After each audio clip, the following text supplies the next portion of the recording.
What's up, movers? Today we have a very special video talking about a controversial person in this whole influencer boxing, crossover boxing world.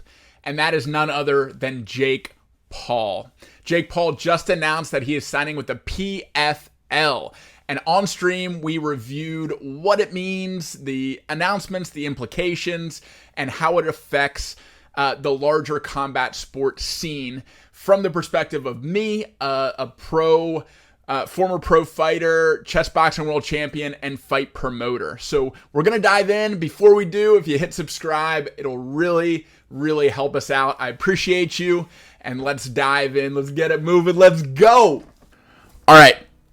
So earlier today, there was a big announcement in the combat sports world. And call it 2 years ago, if I was going to talk about Jake Paul and say that it was big news in the combat sports world, I would be chastised. Just because there really isn't there wasn't a respectable combat sport authority or expert or commentator that believed in what the Pauls were doing. That is different today. And it's different today because of how successful the Pauls, and especially Jake Paul, has been in earning the time, attention, and respect of the traditional combat sports world. So, with that context, he announced that he is joining the main competitor to the UFC coming to the United States. There are other MMA competitors, kickboxing competitors like One Championship, like K1, that are bigger internationally than the UFC, but nothing in the States. So we're going to watch Jake's announcement video. It's only about 6 minutes. I may comment during it a little bit, but I also want to just kind of speak for itself and then talk about the implications of it, because they're significant. And this is pretty cool. But we'll let you be the judge. Here we go. That's right, ladies and gentlemen. You read the title correctly. I've officially signed as an MMA fighter to the fastest growing sports league in the world, the PFL. Yo, that transition though, that was kind of sick. Boom, instant change. What if I had changed when I did that? Okay, so far, quick cuts, really engaging, obviously high production value. Everything that the Pauls do at this point is that. Very in your face, very direct, and loved that he noted that they're the fastest growing combat sports league in the world, because that title, especially over COVID, belonged to the UFC. And Jake has been on a warpath with the UFC really since getting into it with Dana White like 2 years ago. They had a few bets against each other, especially when he fought Ben Askren, who's a former UFC fighter that Dana was betting on because Ben was a really good UFC fighter. And then the same thing when Tyron Woodley came around. Bets, I don't think Dana White ever paid him. Fact check me on that, but pretty sure Dana White never paid him. And Jake won all those bets. He kept winning his fights. He knocked out Ben Askren. He knocked out Tyron Woodley. He's been on this incredible journey through boxing, and now he's getting into MMA, even more of a direct call out or forcing the issue with Dana and the UFC. So here we go. Baby.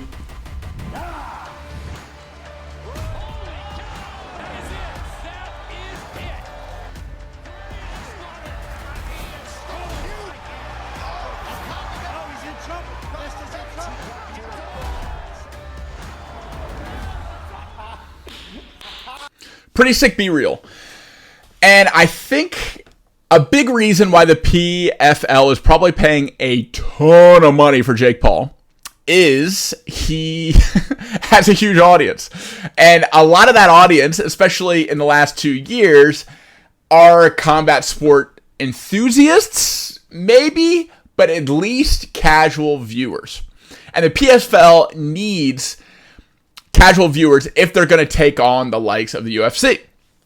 So, little B-reels, little sizzles like that going out to Jake's audience, starting to plant those seeds of MMA content. Definitely what they're paying to sign Jake Paul for. Let's go! The Professional Fighters League, baby! And not only am I an MMA fighter now officially signed to an organization, but I am also a co-founder of the new PFL pay-per-view super fight division. Okay, what does this mean? The new pay-per-view super fight division. So, the equivalents of this that exist in current combat sports are like big boxing pay-per-views, which used to be all the rage. That's what combat sport fans would buy every weekend, every Friday night fights, whatever. And it's what the UFC disrupted. The way that they disrupted it is Dana White was like, every time I buy a boxing super fight, it's over before I know it. I didn't see anyone besides the main event that I actually knew of, and I feel like they robbed my money. I feel like I got swindled again, that this one was going to be a good one, and then it wasn't. And he said, I never wanted the UFC to function that way. So what he did is he set up a system instead that went from big pay-per-views, like every other Saturday, maybe one Saturday a month, and then these build-up kind of events where he had like Contender Series, that's the top of his funnel, all these new fighters coming into the UFC. Then he had like builder fights where on Saturday nights through ESPN Plus, you wouldn't have to pay for a pay-per-view. You just had to be an ESPN Plus subscriber, and you got a big fight card for free, but it wasn't like the biggest names. It was like maybe people in the top 10 vying for a shot at a belt, but usually not like, title shots or anything were in those other build-up ones. And then it built up for these big pay-per-view super fights that, Israel Adesanya headlined recently, or in the past, Conor McGregor. These big names that even casual viewers would recognize. So now it seems like the PFL is moving from their existing model, which disrupts the UFC in that it adds a tournament-style play. So they do like a big bracket, like a March Madness style bracket, where everyone fights each other until there's a finals, and then the winner of the finals gets $1 million. And I don't know this for sure, but I think they do that per weight class. So every weight class that there is, big bracket, final winner, $1 million for each one. It spreads out the money a lot better. It makes it a meritocracy instead of what you can like vie for with your agent and your draw and all that kind of stuff. So it's a great way to come up as an MMA fighter, because once you're already big, you want to go to the UFC where there's more eyeballs, more money, and be big over there. But if you're a small one, this is a much better deal than what you get at the UFC. We'll continue. The big bosses got around the table. Chairman Don Davis, CEO Peter Murray, Nikisa Badarian needs no explanation, and myself. We came together to launch the PFL pay-per-view super fight division.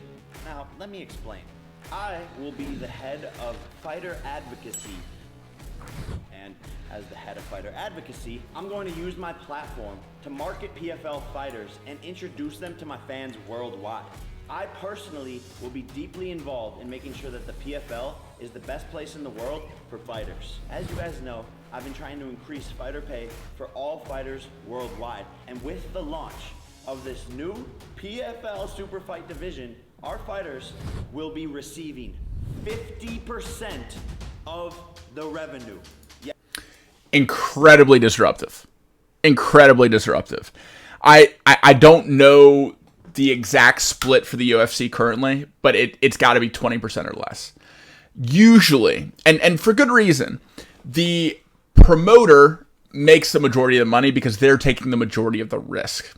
Okay. And I know you're going to say like, oh, the ones that are actually risking are the ones in the cage. Well, they can find a lot of people willing to get in the cage and fight. There's no shortage of fighters. Now, there is a shortage of quality fighters, which is what makes a meritocracy, and what makes certain fighters get paid more than other fighters. But the promoters are taking the risk of setting a date, getting paying 6-7 figures for venue, for production, for the fighters' salaries, for the insurance. If something goes wrong, they take the hit. They are building the business side of fighting, and so usually the lion's share goes to them, because if it doesn't, they go out of business, and then the fighters wouldn't have a place to fight. And so they're kind of like the general contractor, the middle of all the spokes on the wheel. They make it all happen in the fight world.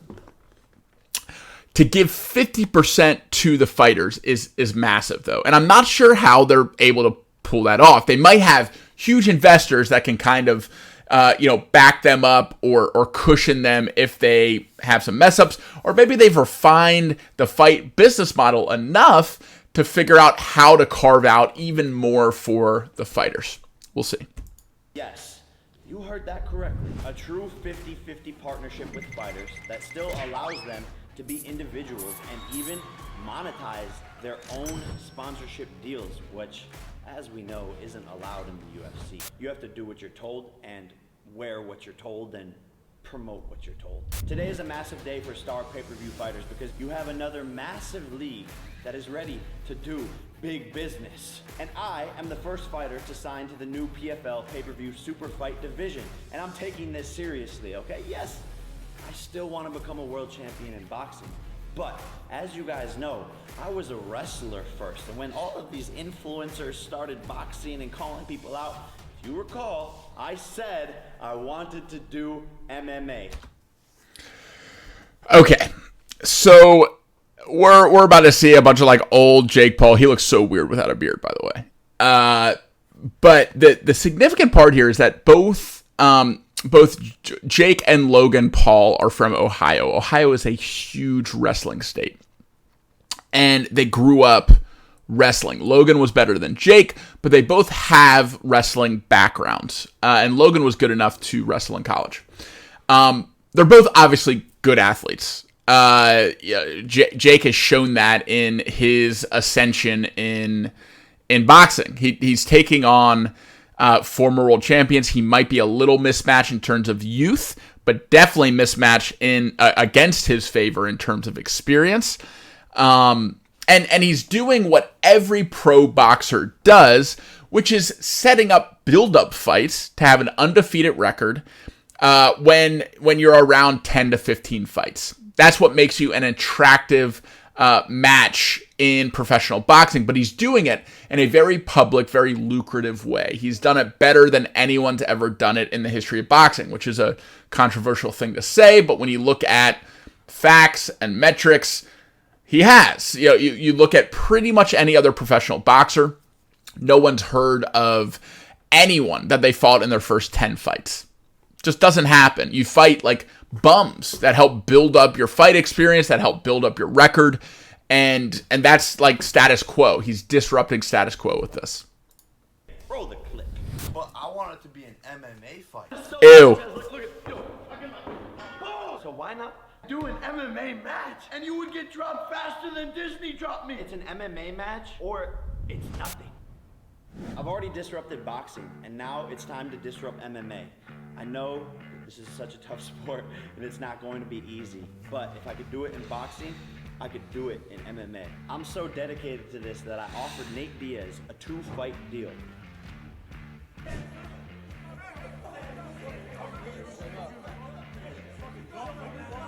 First, we box. Then 6 months later, we fight MMA in the PFL Smart Cage and lay it all on the line. If that's not balls, then I don't know what is. Nate Diaz, I'm down to fight you. Okay, this is big. This is the clout chasey setup for 2023 that Paul has become known for, right? Like, He calls out a big name in the MMA community. The MMA community finds out about him, hates him, and shares a bunch of stuff, cheering for their MMA legend like Ben Askren or Tyron Woodley to beat Jake Paul. There's no one bigger in that community for like true diehard MMA UFC fans than Nick Diaz or Nate Diaz. The two Diaz brothers have like owned the scene along with Conor McGregor for the last like generation of UFC. So him calling him out in boxing where he's probably going to win, amazing. Him calling him out in MMA where he's probably going to lose because Nate Diaz is an incredible jiu-jitsu fighter. He's a much more skilled, much more experienced wrestler where like explosiveness and youth doesn't matter as much. So calling it out for a 2-fight deal sets him up for a boxing victory, an MMA loss, and a 1-1 record to then decide what to do with next. How do we break the tiebreaker? We'll see. You in your own damn sport. It's a 2-fight deal.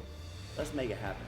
I love the PFL and everything they stand for. They are the only MMA organization with an in-season sports format. So let me explain. Just like the NFL or the NBA, PFL has a regular season, playoffs, and then the championship each year. So if you keep on winning, you keep on advancing. This means the best fighters fight the best fighters every single year, which is better for you. Okay, I agree with this. If they can pull it off. Combat sports has not done a regular season like this before. There have been smaller leagues that have tried, but on this stage, with this many viewers, with this amount of money involved, this is pretty unprecedented. And for Jake Paul to be entering it, it probably has legs. It probably has chops to actually go the distance and be a real competitive advantage against the UFC, which doesn't do their business this way. They do a rolling every Saturday, big fights regularly, but a lot less like forced interactions and hype around like a build up to a championship. There isn't like a championship of the UFC. There's like a fight of the year, but that comes randomly. Like you could be watching, you could not. So it's interesting to see the differences between the two business models and how they may shake out.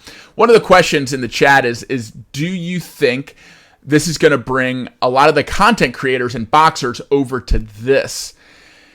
The short answer is no. And I can go into why after the video, but it really comes down to boxing being really easy to enter. Even if you suck at boxing, you generally know how to box. You put your hands in gloves, you try to hit the other person in the head or body, and there you go. MMA is way different. There aren't a whole lot of content creators that are probably willing to dedicate months or years to learning even just the basics of jiu-jitsu, of Muay Thai, of boxing. And Jake has already been training in boxing and Muay Thai. There has been training footage released of him doing Muay Thai, even when he's training for boxing fights, which was a little confusing, but now it makes sense in context. And also, he grew up a wrestler. So he already has the pieces to make this transition, even though he's going to be way underexperienced against established wrestlers and jiu-jitsu fighters. I'm bringing you the best fights. That's a big problem in the sport of boxing is everyone's afraid to just make it happen and fight each other and lay it all on the line. In the PFL, fighters gotta go against each other.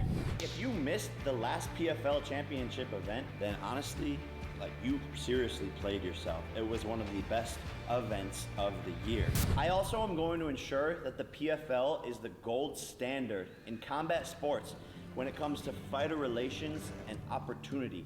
We are a fighters first league, and I put that on my mama. This league is full of superstars. Brendan Loughnane. Robert Wilkinson. Oliver Aubin Mercier, the Canadian gangster. Kayla Harrison, Larissa Pacheco. Sadabu C, the fastest kicks in the PFL. The KO artist Ante Dillashaw. Never heard of any of those people. I follow this space. I enjoy watching MMA, especially through the UFC. I watch a lot of boxing. I haven't heard of a single one of those people.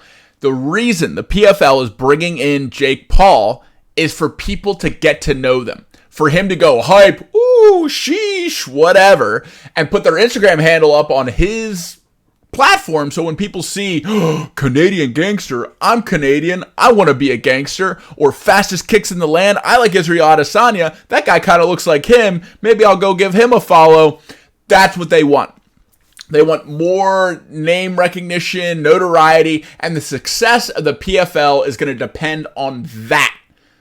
Creating superstars, getting those superstars followings, making people care about their story and if they win the championship this year or not. And right now it's what they don't have. So Jake Paul is a great sign, not just as like a fighter that can draw for his own fights, but as a promoter for all these other fighters that they've spent a lot of money to sign and that they have $1 million on the line for each weight bracket. PFL's sitting on everybody. This league is absolutely the most lit thing in the world! Alright, I need to calm down. But seriously, I'm excited.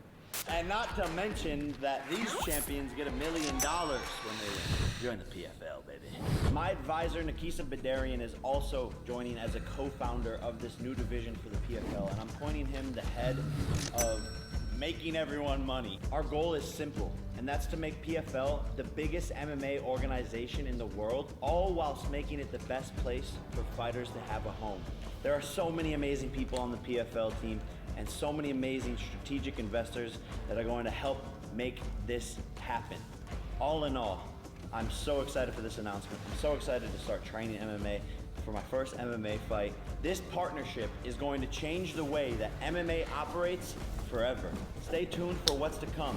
Follow PFL on all social media, and we're about to change the game, baby. Okay, time will tell if they're going to change the game, baby. Because it depends on if they can break into the existing fan base, break into casual viewers, and make anyone care about what fighters they have. Some big ways they can make people care about the fighters they have: Jake Paul, they already got him, and Nate Diaz.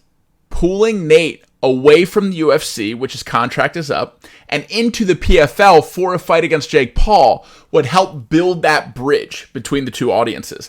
And it's not like me as a UFC viewer has to pick between the PFL and the UFC. Now I can have both. And as long as the PFL doesn't do anything stupid early, like put their championship on the same night as a big UFC card, all of us as fans can have both. We can just have more MMA. That's awesome. We don't have to choose between the UFC and PFL. The people that are going to be choosing between the UFC and the PFL are going to be the fighters, the talent, the people that book the shows, that put on the entertainment. And that'll be an interesting decision to watch play out for big name fighters as they start getting poached from the UFC.